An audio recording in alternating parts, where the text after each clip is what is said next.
Pasta 38. Lei 38. Pense como quiser, mas comporte-se como os outros. Julgamento.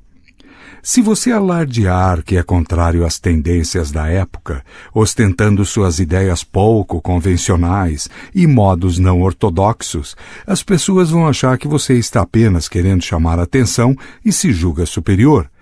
Acharão um jeito de punir você por fazê-las se sentir inferiores. É muito mais seguro juntar-se a elas e desenvolver um toque comum.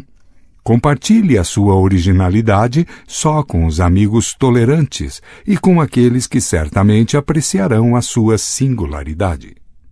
A lei transgredida. Por volta do ano de 478 a.C., a cidade de Esparta enviou uma expedição à Pérsia, liderada pelo jovem nobre espartano Pausanias. As cidades-estados gregas tinham recentemente repelido uma poderosa invasão da Pérsia e agora Pausanias, junto com navios aliados de Atenas, tinha ordens de punir os invasores e reconquistar ilhas e cidades costeiras que os persas estavam ocupando. Tanto os atenienses quanto os espartanos tinham um grande respeito por Pausanias.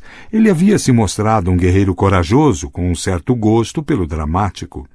Com incrível rapidez, Pausanias e suas tropas tomaram Chipre. Em seguida, se dirigiram para a região no continente da Ásia Menor, conhecida como Helesponto, e capturaram Bizâncio, hoje Istambul. Dono agora de parte do Império Persa, Pausanias começou a dar sinais de um comportamento mais exagerado do que a sua pomposidade normal.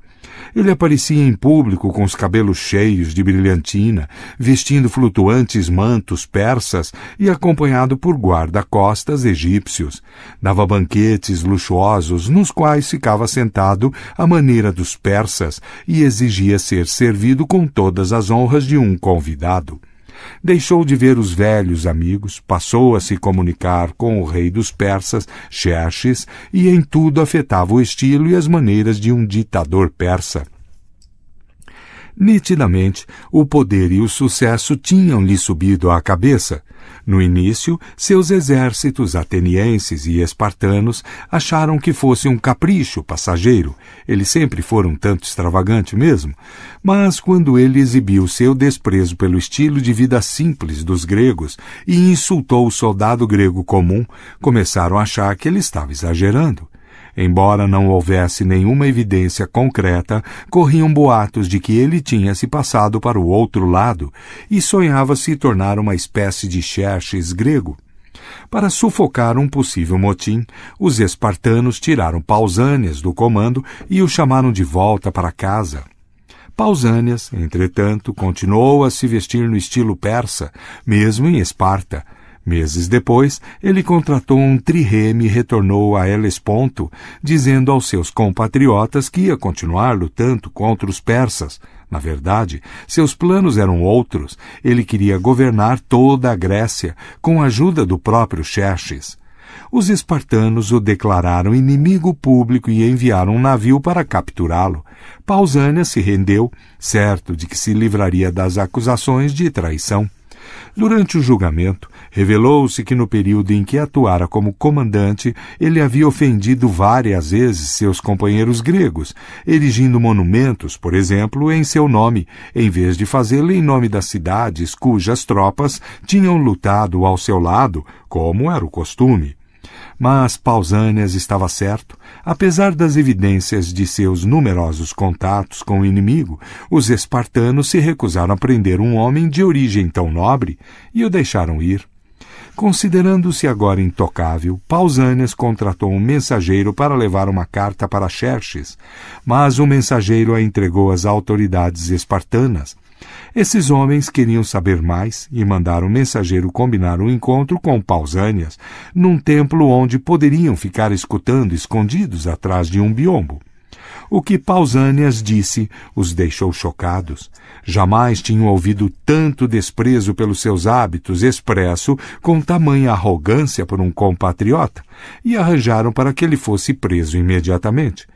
Voltando para casa, Pausânias soube do que tinha acontecido, foi correndo se esconder em outro templo, mas as autoridades o seguiram até lá e cercaram o lugar com sentinelas. Pausânias não quis se entregar. Sem querer retirá-lo à força do templo sagrado, as autoridades o mantiveram preso lá dentro até morrer de fome. Interpretação. À primeira vista, pode parecer que Pausânias tenha simplesmente se apaixonado por outra cultura, um fenômeno velho como a história. Não se sentindo à vontade com o ascetismo espartano, ele ficou fascinado com o gosto dos persas pelo luxo e pelo prazer sensual. Ele usava os mantos e os perfumes persas, sentindo-se livre da disciplina e da simplicidade dos gregos. É isso que parece quando as pessoas adotam uma cultura diferente daquela em que foram criadas. Mas quase sempre está em jogo também uma outra coisa. Quem ostenta o seu fascínio por uma cultura diferente está expressando desdém e desprezo pela sua. Está usando o exterior exótico para se distinguir das pessoas comuns, que vivem sem questionar as leis e os costumes locais, e expressar o seu sentimento de superioridade. Não fosse assim, agiria com mais dignidade, respeitando aqueles que não compartilham dos seus desejos.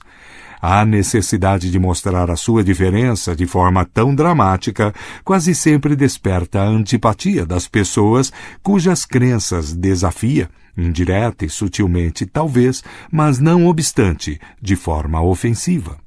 Como escreveu Tucídides a respeito de Pausânias, aspas, ao desprezar as leis e imitar os modos estrangeiros, ele se tornou amplamente suspeito de não estar disposto a se conformar com padrões normais. Fecha aspas. As culturas têm normas que refletem séculos de crenças e ideais em comum. Não espere zombar de tudo isso impunemente. Você será punido de alguma forma, mesmo que apenas com o isolamento, uma situação de total impotência. Muitos de nós, como Pausânias, se sentem atraídos pelo que é exótico, estrangeiro. Meça e modere este desejo. Alardear o seu prazer com modos de pensar e agir alienígenas revelará um motivo diferente. Mostrar-se superior aos seus companheiros. A lei observada. Durante o século XVI, explodiu uma forte reação contra a reforma protestante na Itália. A Contra-Reforma, como foi chamada, incluía sua própria versão da Inquisição para arrancar pela raiz tudo que se desviasse da Igreja Católica. Entre suas vítimas estava o cientista Galileu, mas outro importante pensador, ainda mais perseguido, foi o monge dominicano e filósofo Tommaso Campanella. Seguidor da doutrina materialista do filósofo romano Epicuro, Campanella não acreditava em milagres ou em céu e inferno. A Igreja havia promovido essas superstições, ele escreveu, para controlar o povo e mantê-lo atemorizado. Essas ideias beiravam o ateísmo, e Campanella foi imprudente ao expressá-las. Em 1593, a Inquisição o mandou para a prisão por suas crenças hereges. 6 anos depois, como uma forma de liberdade parcial, ele foi confinado num mosteiro em Nápoles. O sul da Itália era controlado pela Espanha naquela época, e em Nápoles, Campanella se envolveu numa conspiração para combater e expulsar esses invasores. Sua esperança era fundar uma república independente baseada nas suas próprias ideias utópicas. Os líderes da Inquisição italiana, agindo junto com seus colegas espanhóis, prenderam-no de novo. Desta vez também o torturaram, para descobrir a verdadeira natureza das suas crenças ímpias. Ele foi submetido à infame lavelia, uma tortura na qual a vítima ficava suspensa pelos braços e agachada, a poucos centímetros de uma cadeira crivada de pregos. Era impossível ficar muito tempo nessa posição, e a pessoa acabava sentando-se sobre os pregos, que lhe rasgavam a sua carne ao mais leve contato. Durante estes anos, entretanto, Campanella aprendeu alguma coisa sobre o poder. Diante da perspectiva de execução por heresia, ele mudou de estratégia. Não renunciaria às suas crenças, mas sabia que era preciso disfarçar a sua aparência externa. Para salvar a vida, Campanella se fingiu de louco, deixou que seus inquisidores imaginassem que suas crenças se originavam de uma incontrolável instabilidade mental. Por uns tempos as torturas continuaram, para ver se a sua insanidade era falsa. Mas, em 1603, sua sentença foi convertida em prisão perpétua. Ele passou os primeiros 4 anos acorrentado a uma parede numa caverna subterrânea. Apesar dessas condições, ele continuou escrevendo, embora não fosse mais tão tolo a ponto de expressar diretamente as suas ideias.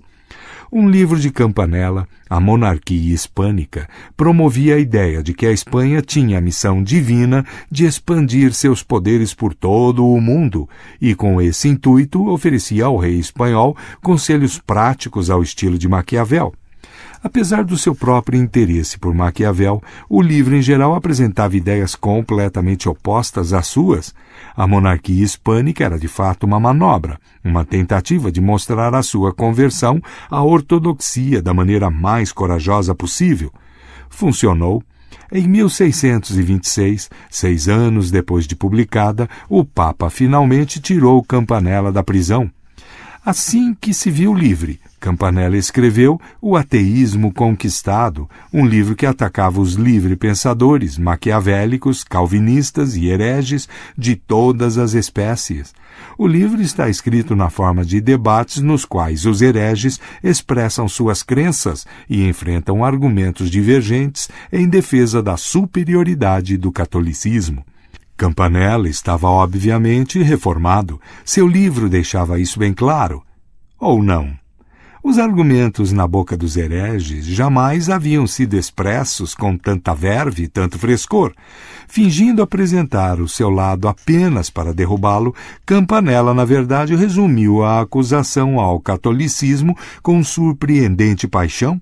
Quando ele discutia o outro lado, supostamente o seu lado, ele recorria a clichês rançosos e lógicas confusas. Breves e eloquentes, os argumentos dos hereges pareciam ousados e sinceros. As extensas discussões a favor do catolicismo pareciam cansativas e pouco convincentes. Os católicos que leram o livro o acharam perturbador e ambíguo, mas não se poderia dizer que era herético ou que Campanella deveria voltar para a prisão. Sua defesa do catolicismo, afinal de contas, usava os mesmos argumentos que eles usavam. Mas o ateísmo conquistado acabou se tornando uma bíblia para os ateus, maquiavélicos e libertinos, que usavam os argumentos que Campanella colocara em suas bocas para defender suas perigosas ideias. Combinando uma conformidade exterior com uma expressão das suas verdadeiras crenças, de maneira a ser entendida por seus simpatizantes, Campanella mostrou que tinha aprendido a lição. Interpretação. Em face da aterradora perseguição, Campanella imaginou 3 movimentos estratégicos que salvaram a sua pele, o livraram da prisão e permitiram que ele continuasse expressando suas crenças. Primeiro ele fingiu que estava louco, o equivalente medieval para se livrar da responsabilidade pelas próprias ações, como culpar os pais hoje em dia. Em seguida, escreveu um livro dizendo exatamente o contrário do que ele acreditava. Finalmente, e o que foi mais brilhante, disfarçou suas ideias ao mesmo tempo em que as insinuava. É um truque antigo, mas que funciona. Você finge discordar de ideias perigosas, mas no decorrer da discussão você expressa e expõe as suas próprias ideias. Você parece concordar com a ortodoxia prevalecente, mas quem sabe compreende a ironia. Você está protegido. Na sociedade, é inevitável que certos valores e costumes percam de vista os seus motivos originais e se tornem opressivos, e sempre haverá aqueles que se rebelam contra essa opressão, alimentando ideias muito à frente do seu tempo. Como Campanella foi forçado a perceber, não faz sentido exibir suas ideias perigosas se elas só lhe causam sofrimentos e perseguições. O martírio não serve de nada. Melhor continuar vivendo num mundo opressivo até prosperando nele. Enquanto isso, descubra como expressar suas ideias sutilmente para aqueles que compreendem você. Distribuir suas pérolas aos porcos só lhe causará problemas. Durante muito tempo, não disse em que acreditava. Nem acredito sempre no que digo. E se às vezes falo a verdade, eu a escondo entre tantas mentiras que é difícil encontrá-la. Nicolau Maquiavel, numa carta a Francesco Guicciardini, 17 de maio de 1521. As chaves do poder. Todos nós mentimos e escondemos nossos verdadeiros sentimentos, pois a total liberdade de expressão é uma impossibilidade social. Desde cedo aprendemos a dissimular nossos pensamentos, dizendo aos irritadiços e inseguros o que nós queremos que eles ouçam, prestando atenção para não ofendê-los. Para a maioria de nós isto é natural. Existem ideias e valores aceitos pela maioria, e é inútil discutir. Acreditamos no que queremos acreditar, portanto, mas externamente usamos uma máscara. Não obstante, há quem veja essas restrições como uma violação intolerável da sua liberdade e precisa provar a superioridade de seus valores e crenças. No final, entretanto, seus argumentos convencem apenas a uns poucos e ofendem a muitos mais. Eles não funcionam porque a maioria das pessoas conserva seus valores e ideias sem pensar neles. Existe um forte conteúdo emocional nessas crenças. As pessoas realmente não querem mudar a sua maneira de pensar. E se você as desafia, seja diretamente com seus argumentos ou indiretamente com seu comportamento, elas se tornam hostis. Pessoas sábias e inteligentes aprendem cedo que podem exibir comportamentos e ideias convencionais sem ter de acreditar neles. O poder que essas pessoas obtêm misturando-se aos outros é o de ficar à vontade para pensar o que elas quiserem e dizer o que pensam a quem elas querem dizer, sem sofrer isolamento ou ostracismo. Depois de estabelecidas numa posição de poder, elas podem tentar convencer um círculo mais amplo de que suas ideias estão certas, trabalhando também indiretamente, usando como estratégia a ironia e a insinuação, como fez Campanella. No fim do século XIV, os espanhóis iniciaram uma perseguição em massa aos judeus, assassinando milhares deles e expulsando outros tantos do país. Os que permaneceram na Espanha foram forçados a se converter, mas durante 300 anos os espanhóis continuaram notando um fenômeno que os incomodava. Muitos convertidos viviam exteriormente como católicos, mas conseguiam conservar suas crenças judaicas praticando a religião em segredo. Bem mais tarde, descobriu-se que muitos desses chamados marranos, originalmente um termo depreciativo que significava em espanhol porco, que chegaram a ocupar altos cargos no governo, casaram-se com moças de famílias nobres e deram todas as evidências de piedade cristã. Eram, na verdade, judeus praticantes. A Inquisição espanhola tinha a incumbência específica de descobri-los.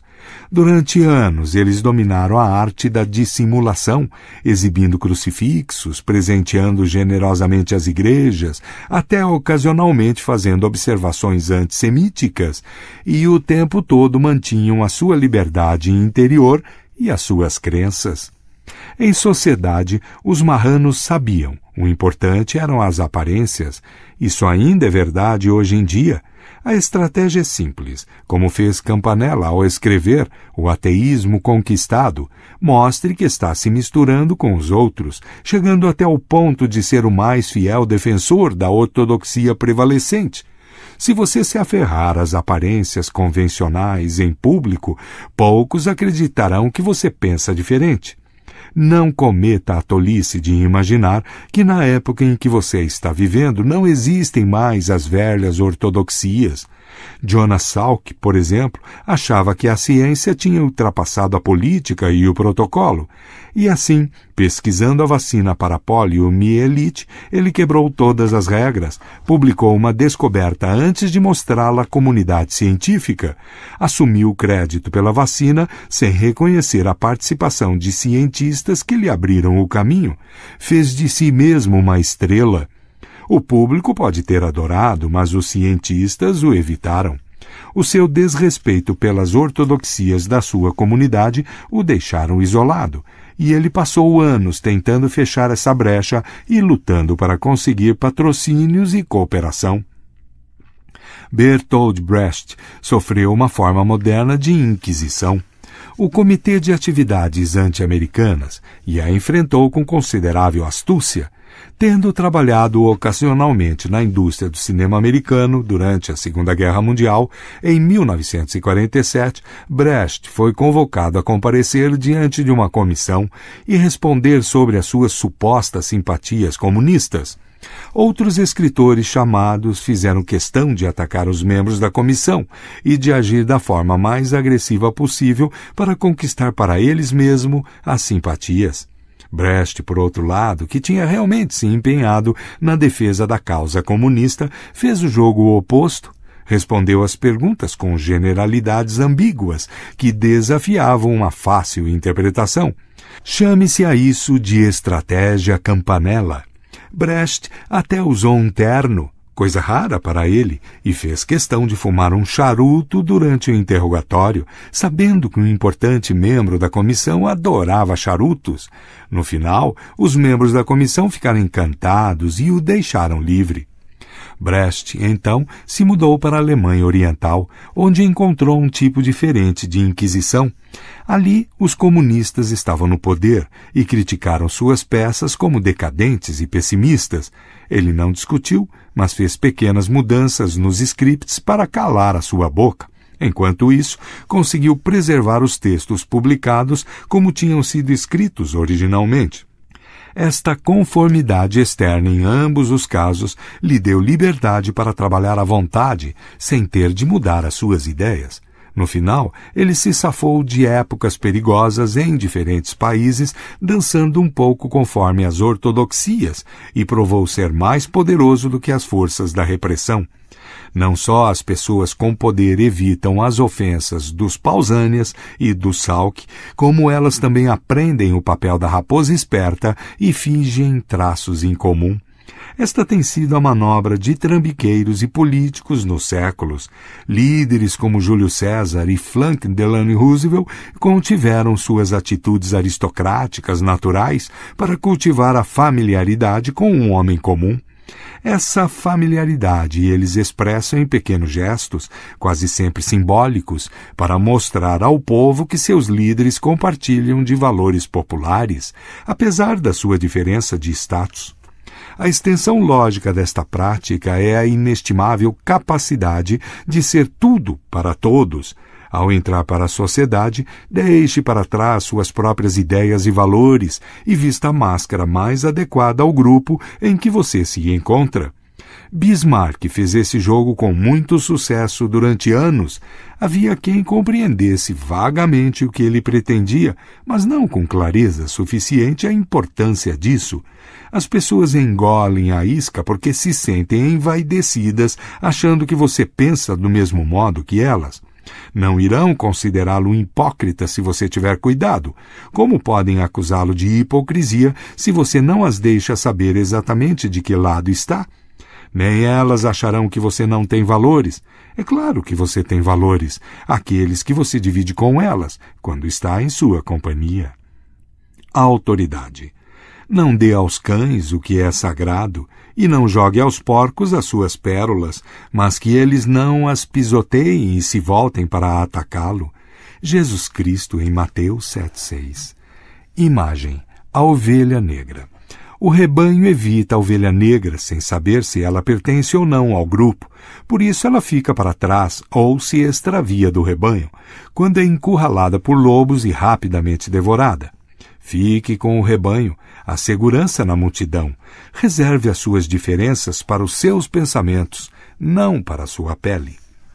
O inverso. Só vale a pena se distinguir dos outros quando você já se distinguiu, quando você já alcançou uma posição inabalável de poder e pode exibir a sua diferença como um sinal de distância entre você e os outros. Quando o presidente dos Estados Unidos, Lyndon Johnson, às vezes fazia reuniões sentado no banheiro, como ninguém mais poderia usar, ou usaria, de tal privilégio, Johnson estava mostrando às pessoas que ele não tinha de respeitar os protocolos nem os escrúpulos alheios. Calígula, o imperador romano, fazia o mesmo jogo, recebia hóspedes importantes vestindo um negligê feminino ou um roupão de banho, chegou até a eleger seu cavalo cônsul, mas o tiro saiu pela culatra, pois o povo odiava Calígula e suas atitudes acabaram por derrubá-lo. A verdade é que até para quem chega ao auge do poder, seria bom afetar pelo menos um traço em comum, pois em algum momento o apoio popular pode ser necessário. Finalmente, há sempre um lugar para o provocador, aquele que desafia com sucesso os costumes e zomba do que já está ultrapassado numa cultura. Oscar Wilde, por exemplo, conquistou um considerável poder social baseado nisto. Ele deixava claro que desprezava a maneira usual como as coisas eram feitas, e durante as suas palestras o público não só esperava como aceitava ser insultado. Notamos, entretanto, que o seu papel excêntrico acabou por destruí-lo. Ainda que ele tivesse tido um fim melhor, lembre-se de que era dono de um gênio incomum. Sem o seu talento para divertir e encantar, suas farpas teriam simplesmente ofendido as pessoas. Notas. Pense como a minoria e fale como a maioria. É fácil correr perigo tentando remar contra a maré. Só um Sócrates pôde tentar isso. A divergência é considerada ofensiva porque é a condenação das opiniões alheias. Cresce a multidão de descontentes por alguma questão de ter sido objeto, seja de censura ou de louvor por alguém. A verdade é para a minoria. O erro é tão comum quanto vulgar. Nem o homem sábio deve ser reconhecido pelo que diz no mercado, pois ali ele não fala com a sua própria voz, mas com a da turba universal. Por mais que seus pensamentos mais íntimos possam contradizer isso, o homem sábio evita ser contestado com tanta perseverança quanto evita contestar. A publicidade da censura é negada ao que prontamente a provoca. O pensamento é livre, não pode e não deve ser coagido. Retire-se para o santuário do seu silêncio e, se às vezes se permitir quebrá-lo, que seja sob a égide de uma discreta minoria. Baltasar Gracian, 1601-1658.